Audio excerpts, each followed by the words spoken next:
오늘은 신광한의 소설 서재야회록 본문입니다. 본문 중에서도 도입부 앞부분이 되겠어요.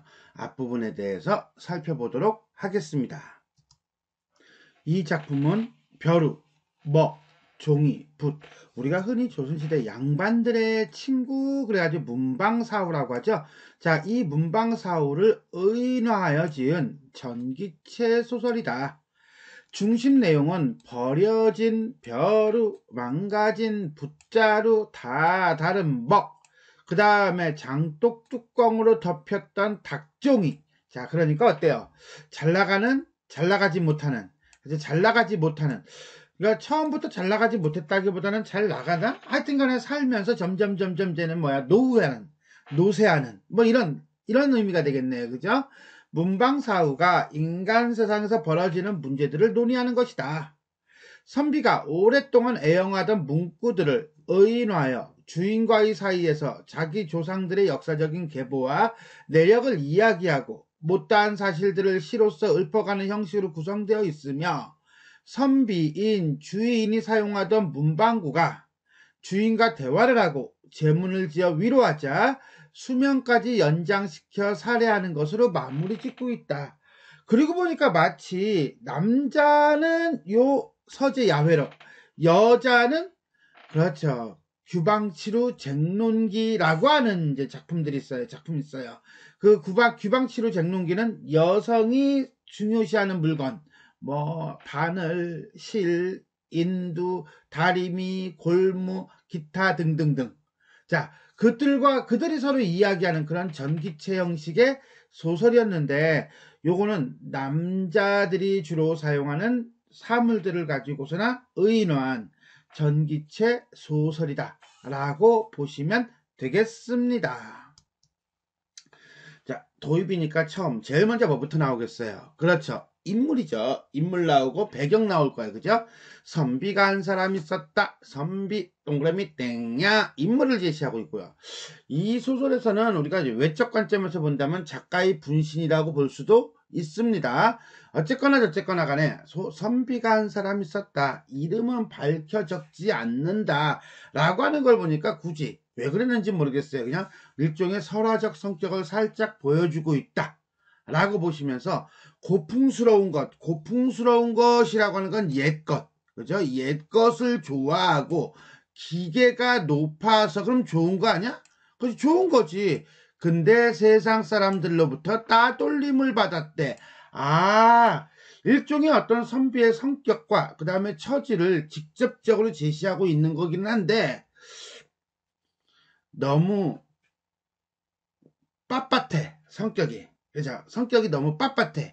옳고 그름이 딱 정해져 있어. 그 다음에 이거에 대한 속된 말로 유연성이 없어.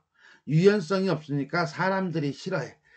이런 거 있죠? 우리나라 속담에 맑은 물에는 고기가 살지 않는다 라는 말이 있어요. 논어, 맹자, 그 다음에 법, 규범, 이것만 얘기해. 그리고 자기 고집을 꺾지를 않아. 그러니 사람들이, 그래, 네 말이 맞기는 맞아. 맞기는 맞는데 상황상 아니야, 상황은 없어, 지켜야 되는 거야. 아이, 그래도 너하고 나의 인간 아니야, 이건 지켜야 되는 거야. 뭐 이렇게 넘어갔다는 거죠. 그래서 옛것을 이상으로 삼고 자신의 뜻을 굽히지 않는 성격을 보이다 보니 세상 사람들로부터 따돌림을 많이 받았다. 집은 아주 가난하였으나 뜻은 활달하였다. 일종의 호연지기를 가지고 있었다 라고 하는 선비에 대한 평가가 드러나고 있습니다. 자, 요런 성격을 가지고 있으면은 참 살기 힘들어요. 그죠? 근데 누구나 다 이런 성격이 조금씩은 있지 않나? 이것만 갖고 있는 사람은 없겠지만 이런 것들을 조금씩은 갖고 있지 않나? 그래야지 자기 주관이라는 게 있지. 아무튼 간에 일찍이 옛날부터 달산촌에다가 작은 오두막을 하나 지어놓고, 달산촌, 자, 동네 이름이 나오나요? 사실성을 부여하고 있고요. 문밖 출입을 끊고 그곳에서 지냈대요. 한마디로 세상 일을 등지고 초야에 묻혀 살았다는 거죠. 네 글자를 뭐라고 합니까? 두문불출이라고 합니다. 오직 책 읽는 데에만 재미를 붙이고 살았다. 이웃조차도 그의 얼굴을 못 본 지가 여러 해가 되었다. 완전 세상과 단절해서 어떤 응거하고 살고 있는 선비의 모습이 드러나고 있다. 라고 볼 수가 있겠습니다. 해는 대황락. 대황락이 뭔가 한참 뒤져봤더니 뱀사자예요. 사자가 들어있는 해를 얘기한대요. 여기서는 대충 1533년 정도로 예상한다. 왜? 아까 선비를 작가의 분신이라고 그랬잖아. 그러니까 작가가 사는 삶하고 연결시켜보면 대충 그렇다는 얘기예요. 중추 보름 이틀 전. 중추가 뭡니까? 추석이죠. 추석 이틀 전, 그러니까 음력 8월 15일 이틀 전 8월 13일쯤 되겠네요. 산속 서재에 공간적 배경 나왔어요. 그죠? 서재 야외록이잖아. 서재에 막 비가 개어 밤 기운이 맑고 서늘하였다. 맑은 하늘에는 은하가 흐르고 밝은 달빛 아래 이슬이 내렸다. 밤이라는 거죠. 자, 결국은 시간적, 계절적 배경을 보여주고 있고요. 아름다운 어떤 가을밤의 모습을 묘사하고 있다. 이걸 통해 뒤에 나오는 어디 여기죠. 여기 요 시를 읽게 되는 계기가 된다 라고 보시면 되겠습니다. 쓸쓸히 송옥이 가을을 슬피 노래했던 심정이 느껴지고, 송옥은 또 누구야? 송옥은 옛날 한옛날 초나라 때 문인 송옥을 얘기한답니다. 한 줄기 이백이는 이태백이겠네. 이태백이 달을 감상했던 그런 느낌적인 느낌이 들었다. 그 느낌이 어떤 느낌인데 여기 써있잖아. 뭐라고? 쓸쓸히, 슬피, 엔드. 그러면 엔드니까 이것도 뭐 비스무리 이렇게 되겠죠. 그죠? 어떤 쓸쓸한 심정을 드러내고 있다는 거예요. 뭘 통해서? 고사와 고사를 인용하여 언급하여. 그러니까 초나라 문인 송옥의 고사와 당나라 시인 이백의 고사를 언급하며 쓸쓸한 심정을 드러내고 있다. 그래서 뭐합니까? 서당을 걸어 나와요. 서당을 걸어 나오니까 공간의 이동이 나오죠. 그죠? 공간의 이동을 통해서 서재에 있다가 서재 밖으로 나오니 서재에는 아무것도 없는 거죠. 누구도 없는 거죠. 왜? 혼자 살았으니까. 그렇게 함으로써 뒤에 가서 이 서재 안에서 문방사후가 나타나게 되는 일종의 계기를 만듭니다. 어쨌거나 간에 뜰을 거닐며 혼자서 시를 폈다. 떵떵 나무 찍는 산속 개울물가 떵떵 의성어죠. 청각적 심상이고요. 덩그러니 솟은 서재, 덩그러니 솟았다는 건 주변에 아무것도 없다는 거야. 그지? 그래서 홀로 이웃도 없어라. 한마디로 뭐 한 거야? 그렇죠. 외부 세계와 단절한 거죠. 결국 이 서재를 통해서 선비 자신의 처지를 얘기해주고 있네요. 뭡니까? 외부 세계와 단절. 달 속에는 약 짖는 가련한 옥토끼, 옥토끼가 가련한 거야? 지가 가련한 거겠지, 그지? 일종의 감정이입이고요. 홀로 방아를 찍는 옥토끼와 자기 자신을 동일시하고 있다는 거예요. 술잔 들고 누구와 달세계를 이야기할까? 이 누구와 달세계를 이야기할까라고 하는 거 보니까 이건 이야기할 사람이 있다 없다? 없다는 거죠. 그래서 쓸쓸한 거예요. 그럼 여기서 말하는 달세계라고 하는 건 뭐냐? 글쎄 이건 잘 모르겠어요. 일단 달 속에서 약을 찢는 옥토끼니까 이 이야기가 아니겠는가라고도 생각할 수도 있고요. 그 다음에 누군가와 이야기하고 싶은 내용이잖아요. 그래서 이거를 화자가 추구하는 이상적 세계로도 해석이 가능하다라고 보면 되겠습니다. 어쨌거나 저쨌거나 간에 요걸 가지고 인간의 유한성 또는 달을 바라보며 느끼는 외로움과 쓸쓸함이라고 했는데 내 개인적인 생각은 이렇게 해석하는 것보다는 이렇게 해석하는 게 훨씬 더 맞는 것 같기는 해요. 그런데 이 소설의 내용이 만남과 헤어짐, 특히나 헤어짐이라고 하는 측면에 방점이 박혀져 있는 그런 소설이라는 점을 이해한다면 그거는 이제 소설 다 읽고 난 다음 나오겠죠. 이 소설이 만남과 헤어짐, 그 중에서 헤어짐과 관련된 내용이라고 한다면 그러면 인간의 유한성이라는 측면으로도 해석이 가능하다라고 보시면 되겠습니다. 단풍 숲속 때때로 이슬 지는 소리에 단풍이라고 하는 건 계절적 배경이고요. 이슬 지는 소리니까 청각적 심상이 나오면서 살 입은 말끔히 한 점 티끌도 없어라. 자, 사립이라는 건 서재 자기가 있는 공간이라고 한다면 한 점 티끌도 없어라 시각적 심상이죠. 그리고 난 다음에 뭐야? 한마디로 인적이 뚝 끊겼더라. 복루를 떠나온 지 이제 몇 해인가. 여기서 말하는 복루는요, 봉황새가 있는 누각이에요. 또는 봉황을 새겨진 누각이에요. 봉황을 새겨진 누각이니까 이거는 아무래도 속세 내지는 관직이에요. 임금이 있는 곳이다 라고 보시면 돼요.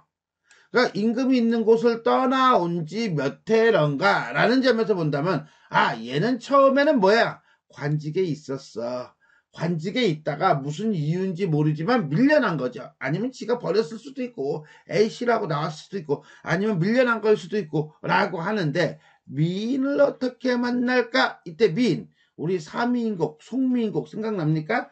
사 생각하고 그리워요. 미인이 뭐야? 아름다운 여인? No! 임금이죠. 자, 여기서 말하는 것은 임금을 얘기합니다. 어떻게 만날까? 다시 마음 슬퍼지네. 한마디로 뭡니까? 그렇죠. 그리움. 이라고 하는 걸로 본다면 얘는 관직에 있다가 지가 싫어서 뛰쳐나온 것이 아니라 밀려난 거죠. 자, 밀려났다라고 하는 건 저 앞에 처음 부분에서 인물의 성격을 제시할 때 뭐였어요? 사람들이 싫어했대요. 옛것을 즐겨하고 너무 고다서 사람들이 싫어했다라고 하는 내용이 있었습니다. 그 내용을 염두에 둔다면 세상으로부터 배척을 당했다라고 이해할 수가 있겠습니다. 그것에 대한 자신의 처지에 대한 슬픔을 다루고 있네요. 이렇게 읽고 나서 몇 번이고 탄식했다. 어떤 탄식? 자신의 처지에 대한 탄식. 밤고기가 썰렁하여 잠은 달아나 버리고 해묵은 오동나무를 더듬어서 기대어 앉았다. 이때 밤은 이미 삼경을 넘겼고 삼경 참 많이 나오는 시간이야. 그죠? 밤 11시부터 1시까지 일종의 시간을 경과하고요. 인적이 없었다. 자, 여기까지. 자, 중추절을 앞둔 이틀 전 밤 흥치가 나서 시를 읊조리는 선비에 대해서 이야기하고 있습니다. 계속 넘어가 볼까요? 문득 갑자기 장면에 전한 말소리인 듯 웃음소리인 듯 소곤소곤하는 소리가 서실 안에서 흘러나왔다. 잠깐. 서실은 서재거든요. 서재는 아까 선비가 나왔잖아. 그러면 아무도 없어야 되는 거예요. 그죠? 아무도 없어야 되는데 이 서재에서 이야기가 나와? 와우, 이게 뭔 소리야? 라고 할 수가 있어요. 자, 뒤에 내용하고 연결시켜 본다면 선비와 문방사우가 공존하는 공간이다. 자, 서실은 기본적으로 현실의 세계에 있는 공간일 거예요.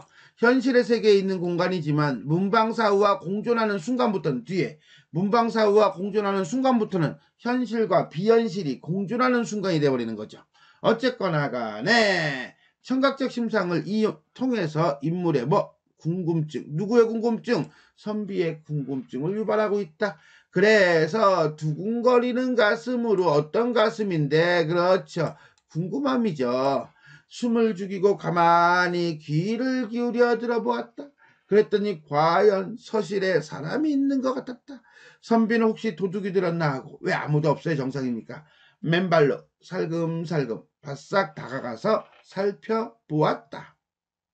이때 달빛이 창문으로 흘러들어 방 안은 나처럼 환했다 라고 하는 거예요.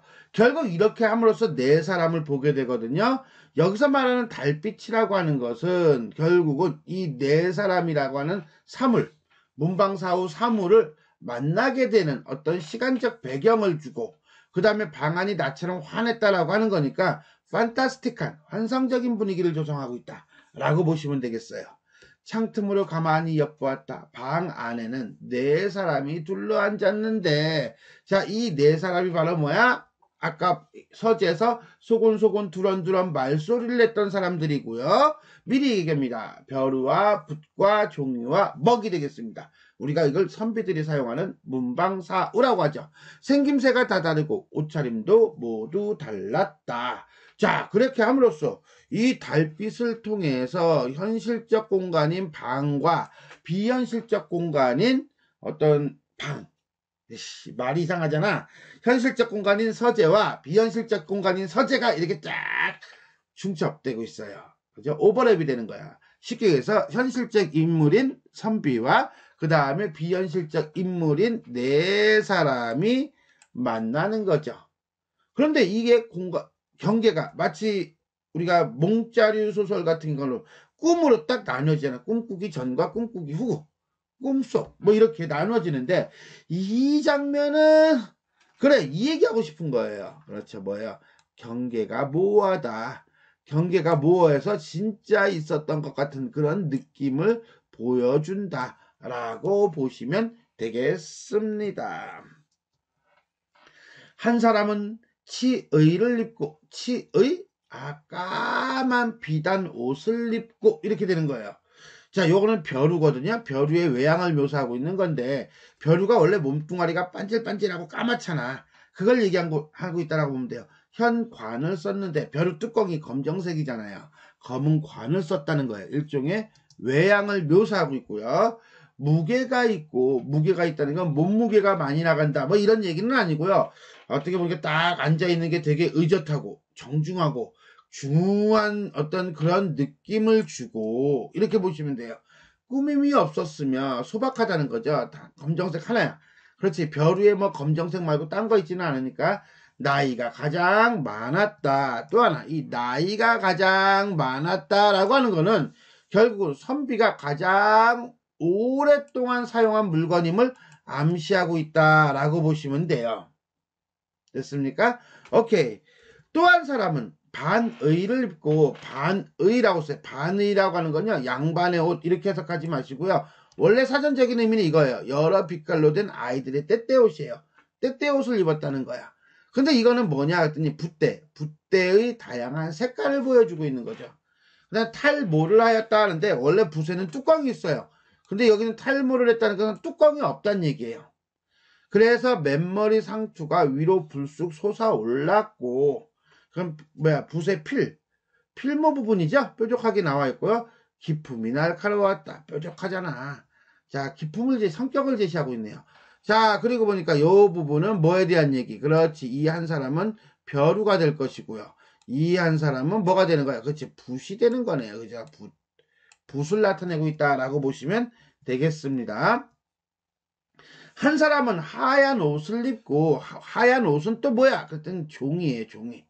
몸체를 의인한 거고요. 윤건을 썼는데 원래 종이는 낱장으로 들고 다니지는 않습니다. 이렇게 끈이나 아니면 종이끈 내지는 실끈으로 묶어요.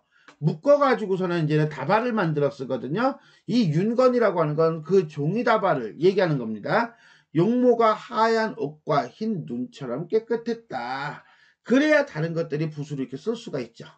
또 한 사람은 검은 옷을 입었다. 검은 옷을 입었다는 것은 먹을 의인화한 거다. 그 하얀 모자를 썼는데 하얀 모자? 이거는 먹을 그냥 집지는 않죠. 그 손잡는 부분에다가는 먹이 덧대잖아요. 묻지 말라고. 자, 그걸 얘기하는 거예요. 얼굴은 검푸르며 매우 못생기고 짝깔만했다. 자, 이 짝깔만했다라고 하는 걸 보니까 이 원래 먹이 좀 짧기도 하지만 더 짧아졌다는 것은 그만큼 많이 사용했다라고 하는 걸 보여주고 있습니다. 자, 그런 점에서 보면은요, 이 사물들이 전부 다 새 거는 아니야. 그죠? 많이 사용했던 것들이에요. 누가? 그렇죠. 선비가. 네 사람이 서로 말하기를 우리가 누가 무로 몸을 삼고 생을 임시로 가탁한 것으로 보고 살을 본래의 참모습으로 여길 수 있는가? 라고 하는 거예요. 무라는 것은 없던 거예요. 없던 것을 몸으로 삼고 생을 임시로 잠깐 맡겼대. 그러면 세상의 모든 존재는 없는 것에서 잠깐 태어난 거야. 태어나서 잠시 머물렀다가 죽는 것이 원래 뭐야? 참모습이라는 거죠. 결국은 사람은 태어나서 죽는 게 아니라 죽었던 무의 상태에서 잠깐 들렀다가 다시 사라지는 거다. 결국은 사는 거나 죽는 거나 삶과 죽음의 이치는 별로 다르지 않다. 마치 천상병 시인의 나 하늘로 돌아가리라. 하늘로 가서 즐거웠다고 말하리라. 뭐 이런 거하고 똑같은 거예요. 그죠? 귀천이라는 시하고 비슷하지 않나 싶은데 결국은 수명을 가진 모든 것들은 출생과 소멸을 거친다는 거죠. 자, 누가 동과 움직임과 정, 정지돼 있음, 고요함, 그 다음에 흑과 검은색과 그 다음에 백, 이 같은 이치, 다르지 않음을 알까? 라고 얘기한단 말이야. 자, 여기서는 삶과 죽음에 대한 이치를 얘기했다면 여기서는 움직임과 고요함, 검은색과 흰색이 같다 라고 하는 건데, 이게 무슨 소리냐면 붓과 먹은요 어때요? 움직여야죠. 먹도 가려면 움직여야 되고 붓도 써야 되죠. 근데 벼루와 종이는 어때요? 가만히 있죠. 그렇죠. 가만히 있다는 거예요. 그게 정상이라는 거죠. 또 하나, 붓과 먹과 벼루는 검은색이죠. 종이는 흰색이죠. 이런 것들이 다 어울렸을 때 글이라고 하는 그런 것들이 나온다라고 보는 거예요. 그 얘기를 하고 있는 겁니다. 움직임과 고요함, 흙과 백이 한 가지다. 붓과 먹은 움직이고 있고 벼루와 종이는 고요하다. 아예 끊어야 되는데 엔터 안 쳤다. 그죠? 그 다음에 붓, 먹, 벼루는 검은색이고 종이는 흰색인데 이것이 함께 어우러졌을 때 글씨를 쓴다 라고 하는 거예요. 그런 자가 있으면 내가 그와 친구가 되리라. 응? 그런 자가 어떤 자인데? 그렇죠. 여기 있죠. 사를 본래의 참모습으로 여기는 자. 오케이? 모두가 함께 어울려야 된다라고 생각하는 자. 그런 사람이 있다면 나는 친구가 되겠다. 뭐 이런 얘기예요. 왜? 자, 왜라고 하는 부분 나올 거야. 이 부분을 우리가 이제 알아야 되는데 사실 네 사람 문방사오는 사라질 운명이에요. 그렇죠? 자, 아까 다 달았고 어쩌고저쩌고 한단 말이에요. 그러므로 자신의 처지, 뭐야? 자신이 사라질 운명임을 알아주는 자. 알아준 자는 너 사라질 거구나? 그래 잘 가? 이게 아니라 내가 사라진다는 것을 알고 그 다음에 나를 소중히 하고 그 다음에 나에게 애정을 주는 자. 그런 자와 친구가 되고 싶다. 이런 얘기가 되겠습니다. 이런 점에서 본다면 이게 어찌 보면은 이 문방사우의 욕구죠. 자신들의 죽음, 헤어짐을 인정받고 싶은 거예요. 사랑받고 싶은 거예요. 라고 보시면 되겠어요. 네 사람이 서로 쳐다보며 웃고 말하기를 사와 여와 리와 레 정도라면 막역한 친구 사이라고 할 수 있겠지 라고 하는데 사와 여와 리와 레는 몰라도 돼요. 사실은 그냥 요거 구절만 알면 됩니다. 요거는 장자라고 하는 사람이 쓴 장자라는 책에 나오는 아주 친한 친구 4명이 있습니다. 우리가 흔히 얘기하는 막역지요. 그 친한 친구 4명. 근데 그것도 가상의 인물이야. 그 가상의 인물을 가리키는 거다라고 보시면 되겠고요. 막역한 친구라는 건 막역지우, 즉 허물없는 사람이란 허물없는 친구란 뜻이에요. 하고 무릎을 당겨 바짝 가가앉았다는 것은 서로 적극적인 태도를 통해서 말을 한다는 거죠. 자, 그런데 이게 무릎을 당겨 바짝 가가앉았다. 서로의 말에 호응을 하고 있다. 자, 이렇게 4명이서 허물없는 이유는 그렇죠. 오랫동안 함께 지내왔고 그 다음에 또 쓸모가 없어질 처지라는 거. 일종의 동병상련을 느꼈기 때문이겠죠. 자, 여기까지 서재에서 대화를 나누는 물개, 보통 사물, 귀신이에요. 문방사우를 발견한 선비에 대해서 봤습니다. 계속 갑시다. 백의자가 말하기를, 백의자 하얀 옷을 입은 선비? 아까 누구였죠? 하얀 옷을 입은 거. 하얀 옷을 입은 거, 종이. 말하기를 오늘 밤 주인이 없는 것을 틈타. 주인이 왜 없어? 그렇죠. 주인은 지금 서재 밖으로 나갔잖아요. 그러니까 이 주인은 선비고요. 자, 근데 얘네들은 지금 뭐야? 이 선비가 몰래 엿듣고 있다는 걸 모르고 있죠. 나간 걸로만 알고 있어요. 그죠?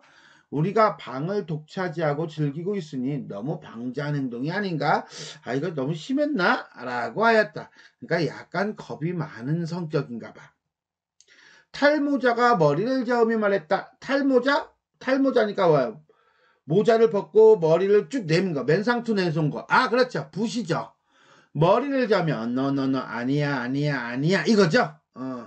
말하기를 주인께서 세상을 등지고 외진 곳에 살면서 아까 밀려났다고 했잖아. 그죠? 배척당했다고 했잖아.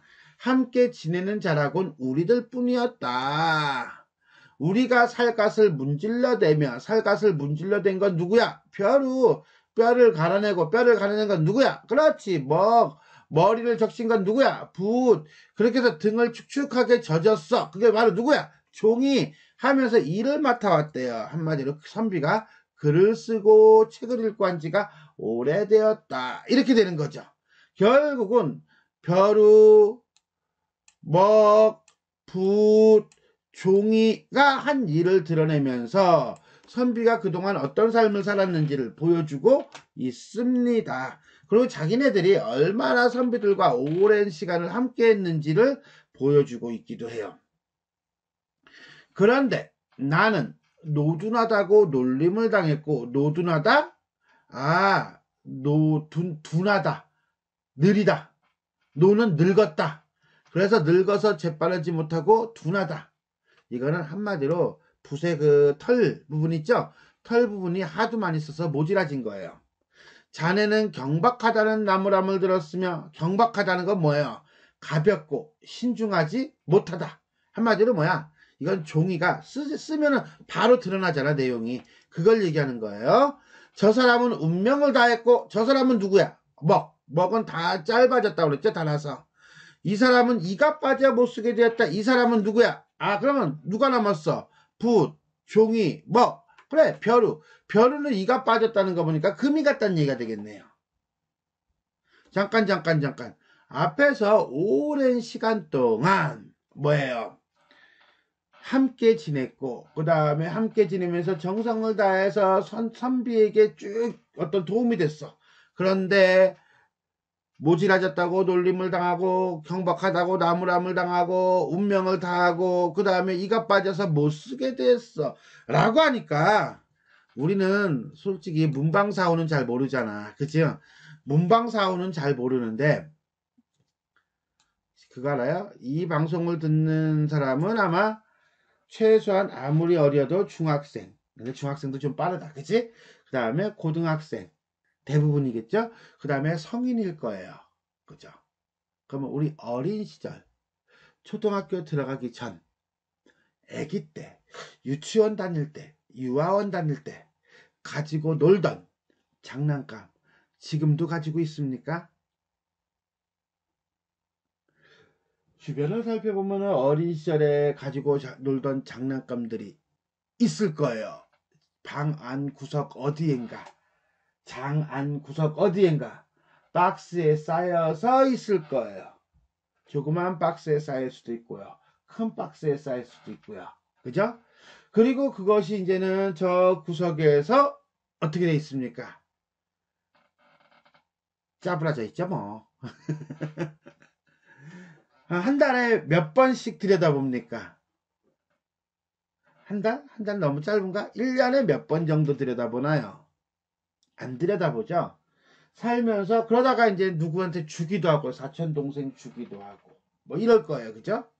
자, 마치 여기에 있는 이 물개, 문방사우들은 선비가 가지고 있던, 즐겨 사용하던 것들이 많이 낡았다라는 의미도 있지만, 요즘 시기로 본다면 아마 장난감 정도로 이해하면 딱 좋을 것 같아요. 어린 시절에 놀던 장난감이 부서지고 팔 나가 떨어지고 장난감 뭐 바퀴가 빠지고 이래가지고서는 가지고 놀다가 이제는 한쪽 구석에 처박혀 있는 그런 모습들이라고 생각하면 어떨까요? 그러면 여러분들이 선비가 되는 것이고요. 그 장난감들이 붓이 되고 종이가 되고 먹이가 되고 벼루가 되는 거죠. 만약 그 장난감들이 어떤 생명을 가지고 있다면 나 좀 봐줘 하지 않을까요? 그러니까 생각났다. 옛날 꽤 된 얘기인데 만화 영화 애니메이션 중에 토이스토리 있죠. 장난감 이야기. 그래요. 이 토이스토리하고 연결시켜도 괜찮을 것 같아요. 그렇게 이해합시다. 어쨌거나 간에 이제 본론 들어갈까요? 잠깐 3000% 빠졌습니다. 앞으로 주인과 함께 지낼 날이 얼마나 되겠는가. 이제 우리는 너무 낡아서 쓸모가 없게 되었어. 헤어지게 될 거야 라고 탄식을 하고 있는 겁니다. 이런 자리에서 한마디 이야기하기에는 저 고운 달이 너무나 아깝구나 라고 얘기하면서 서로가 서로에게 위로를 하고 있다라고 보면 되겠습니다. 그리고는 원진의 흰머리 늙은이 어디로 갈 거나 님양한 붉은 마음 아직도 남았는데 라는 식구를 외고는 수차례 울었다. 자, 원진이라는 사람은요, 저 옛날 송나라 때 남송시대의 재상이에요. 그런데 모함을 받아가지고 귀양을 갑니다. 그 귀양을 가면서 불렀던 노래라고 합니다. 글이에요. 자, 늙은 늙아, 이 늙은이는 자기 자신이 되겠죠? 하고 싶은 말은 여기 있을 거예요. 그죠? 님양한 붉은 마음. 이게 뭐겠어요? 그렇죠. 일편단심이죠? 일편단심이 아직도 남았다. 그렇다면 흰머리 늙은이는 이 문방사후 4개의 물개들이라고 본다면 님양한 붉은 마음은 주인을 향하는 마음 정도로 이해해도 될 거예요. 오케이? 그러고 난 다음에 그러한 마음을 드러내서 울었다. 좌중이 모두 얼굴을 가리고 흐느끼며 눈물을 흘렸다. 자, 수차례 우니까 다 같이 우네요. 그죠? 4글자로 뭐라고 하겠어요? 그렇죠. 이심, 전심 정도로 보시면 되겠습니다. 자, 결국은 주인을 떠날 날이 머지않아서 슬퍼하는 물괴, 즉 문방사우가 되겠습니다. 자, 우리가 잠깐 여기서 볼 건 요거예요. 백의자의 말에 반박하는 탈모자의 발화 의도예요. 백의자가 말하기를 오늘 밤 주인이 집에 없는 것을 틈타 우리가 방을 독차지하고 즐기고 있으니 너무 방자한 행동이 아닌가 라고 얘기해요. 즉 주인이 없는 틈에 수다를 떨고 있는 자신들의 상황을 걱정하고 있다라고 보면 되겠죠. 그것에 대해서 탈모자는 이렇게 말합니다. 나는 노둔하다고 놀림을 당했고 자네는 경박하다고 나무람을 들었으며 저 사람은 운명을 다했고 이 사람은 이가 빠져 못쓰게 되었다.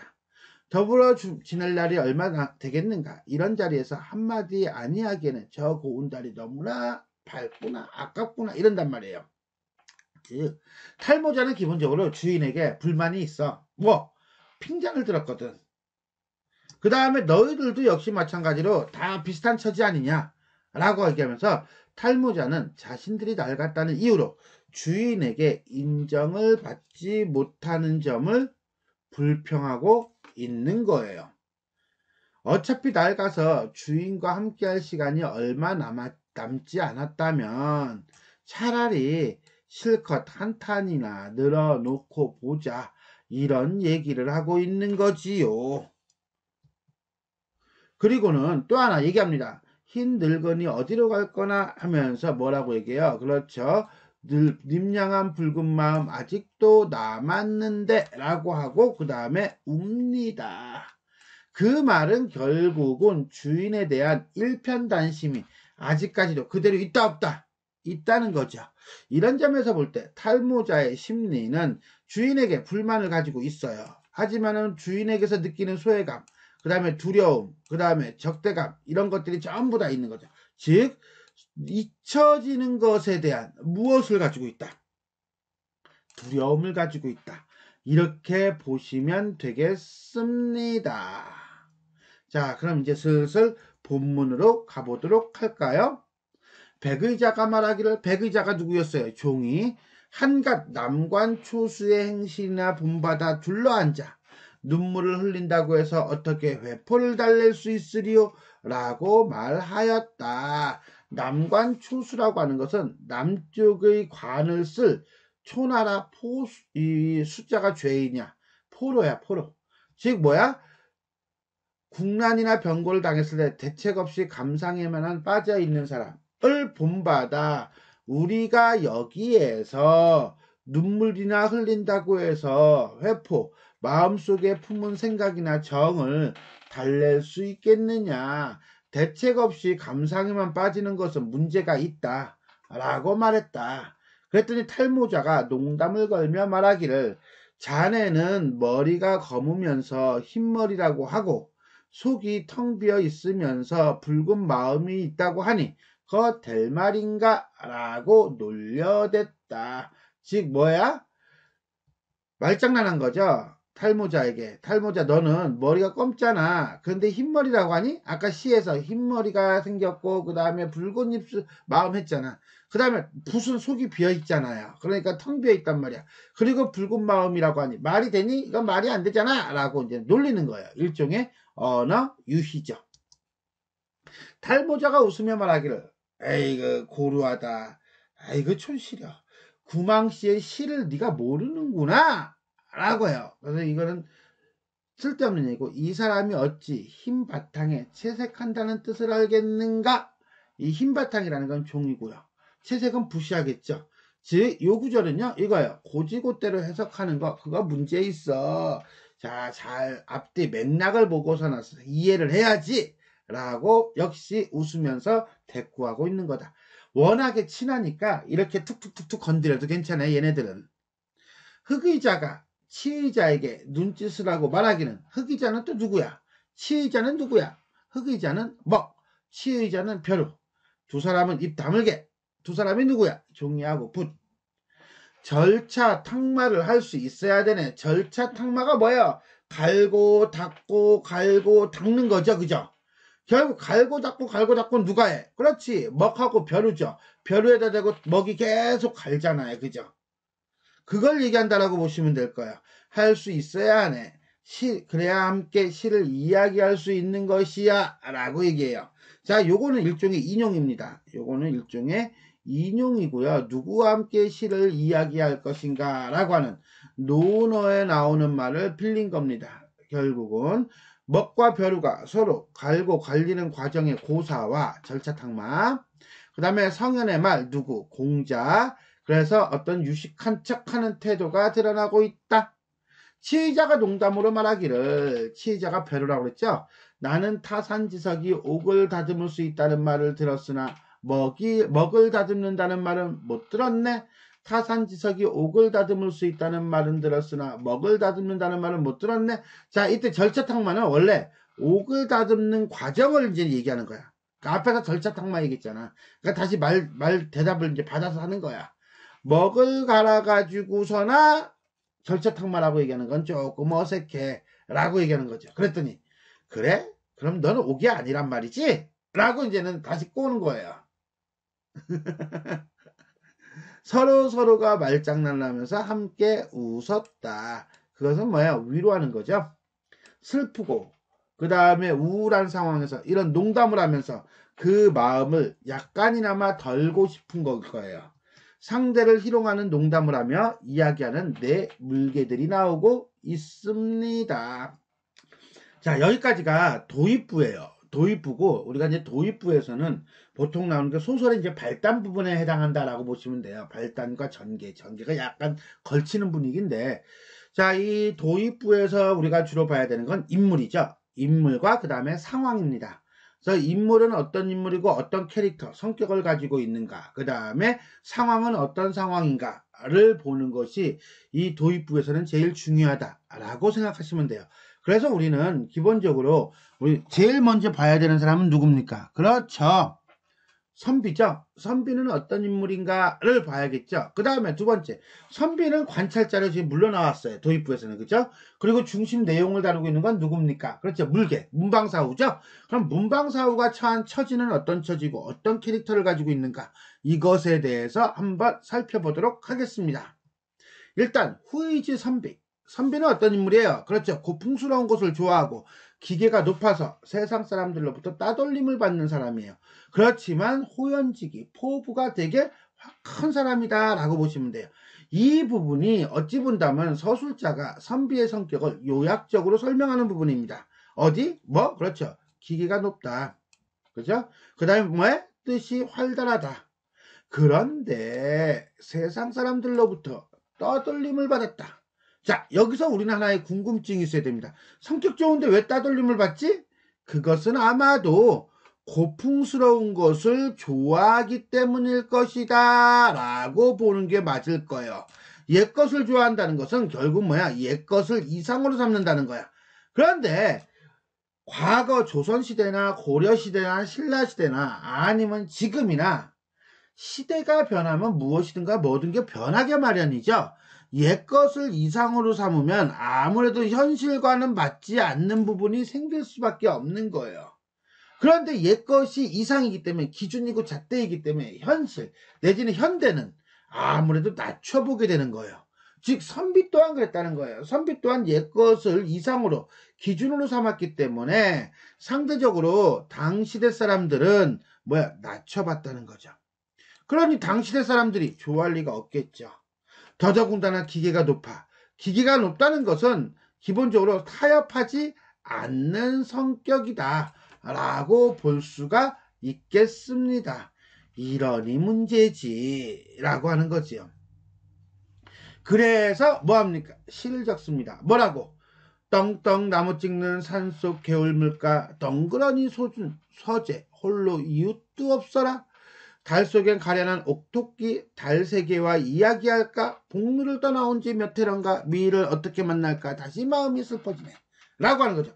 이거는 어떻게 본다면 선비의 입장에서 본다면 선비가 읊은 요 시는 자신의 처지를 한탄한 것이다 라고 보시면 돼요. 내가 아까 본문 설명하면서 가련한 옥토끼를 감정이입이라고 봤잖아요. 그러니까 이건 가련한 옥토끼는 자기 자신을 비유한 것이라고 본다면 달세계라고 하는 것은 이거는 이상세계를 얘기한다라고 볼 수 있을 거예요. 옛것이라고 봐도 되겠고요. 자, 그렇게 얘기를 했는데 안 되잖아. 그러니까 뭐해? 자, 복루를 떠나온 지 몇 해인가야. 이때 복루는 옥황상제가 있는 공간, 봉황루를 얘기하는 것이고, 그 다음에 이것을 떠나온 지 몇 해라는 것은 관직에 나갔었다가 지금은 밀려났다는 것을 얘기한다. 그리고 미인이라는 것은 임금을 나타낸다라고 한다면 임금을 그리워하는 모습이고, 그것은 다시 관직에 복귀하기를 소망하는 거예요. 관직에 복귀하기를 소망하지만 관직에는 안 올라가죠. 왜? 아니 못 올라가죠. 왜? 그것은 임금이 이 선비를 잊은 거죠. 마치 선비가 물개 문방사우를 그렇게 애지중지하다가 지금은 뭐 했어요? 내쳤잖아요. 금이 같다고 내치고 노둔하다고 내치고 경박하다고 내치고 그 다음에 다 달아서 쓸모없다고 내쳤잖아요. 그리고 안 찾잖아요. 그거하고 비슷해요.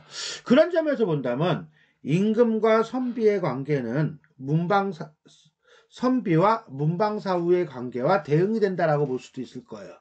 그런데 선비는 아직 그걸 모르는 거죠. 여러분과 여러분의 장난감도 같은 맥락이 아닐까? 이렇게 생각을 합니다. 자, 그럼 문제는 우리가 문방사우, 물개들의 처지를 잠깐 볼까요? 물개들의 처지를 봅시다. 자, 탈모자가 이야기합니다. 우리가 살갗을 문질러대고, 살갗이 아니라 살갗. 자, 뼈를 갈아내고, 머리를 적시고, 등을 축축히 적게 하면서 일을 맡아온 지가 오래됐어요. 즉, 오랜 시간 주인, 선비와 함께 했으며, 자신들의 본분을 지켜서 역할을 다했어요. 그런데 나는 노둔하다는 놀림을 당했고 자네는 경박하다는 나무람을 들었으며 저 사람은 운명이라 했고 이 사람은 이가 빠져 못쓰게 되었대요. 즉 뭐예요? 세월이 흘러 붓은 닳아지고 종이는 글씨가 드러나고 먹은 닳았으며 그 다음 벼루는 깨어져서 쓸모가 없어졌다는 거죠. 즉 이런 모습은 좀 전에 얘기했듯이 관직에서 쫓겨난 선비와 처지가 그렇게 다르지 않음을 알 수가 있습니다. 앞으로 그럼 계속 얘기합니다. 주인과 더불어 지낼 날이 얼마나 되겠는가? 즉 무슨 소리예요? 주인과 헤어지게 될 것이라는 그런 것을 판단을 하고 있다는 거죠. 이미 왜? 자신들의 역할이 다 했기 때문에 이렇게 보시면 되는 거예요. 자, 그럼 우리는 하나 더 공간적 배경인 오두막, 정확하게는 서재일 거예요. 그죠? 서재에 대해서도 하나 알아둘 필요가 있겠습니다. 자, 일단 선비는요 세상 사람들부터 따돌림을 당했어요. 그리고 달산촌에다가 오두막 서재를 짓고요. 그 다음에 문밭 출입을 끊어버려요. 즉 외부 세계의 인정을 받지 못한 선비가 문밖 출입을 끊고 이웃조차도 그의 얼굴을 못 본 지가 여러가 될도록 외부 세계와 단절한 공간입니다. 그리고 책을 읽는 데만 재미를 붙이고 살았다는 점으로 볼 때 철저하게 사적인 공간이에요. 그리고 현실적인 공간이고요. 그런데 여기에 갑자기 문득 말소리인 듯 웃음소리인 듯 소곤소곤한 소리가 들려와요. 그리고 창틈으로 가만히 엿보니 네 사람이 앉아 있네요. 자, 이것은 현실 세계의 인물이 환상 세계로 진입하는 형식이 아니라 진입을 한다는 것은 현실 세계와 환상 세계가 분리가 되어 있다는 거거든요. 그것이 아니라 현실 세계의 인물이 현실의 공간인 서재에서 환상의 세계의 인물을 살피고 만나는 형식을 취하고 있다는 거예요. 완전히 자연스럽게 오버랩이 되는 거죠. 이런 점에서 본다면 오두막 내지는 서재는 현실 세계와 환상의 세계가 뭐하는 공존하는 공간이다 라고 볼 수가 있겠습니다. 자, 이렇게 해서 우리는 신광한의 소설 서재야회록, 자, 본문 중에서도 도입부에 대해서 살펴보았습니다. 지금까지 내용이 도움이 되셨다면 좋아요와 구독 버튼 눌러주시고요. 알람 설정 부탁드리겠습니다. 수고하셨습니다.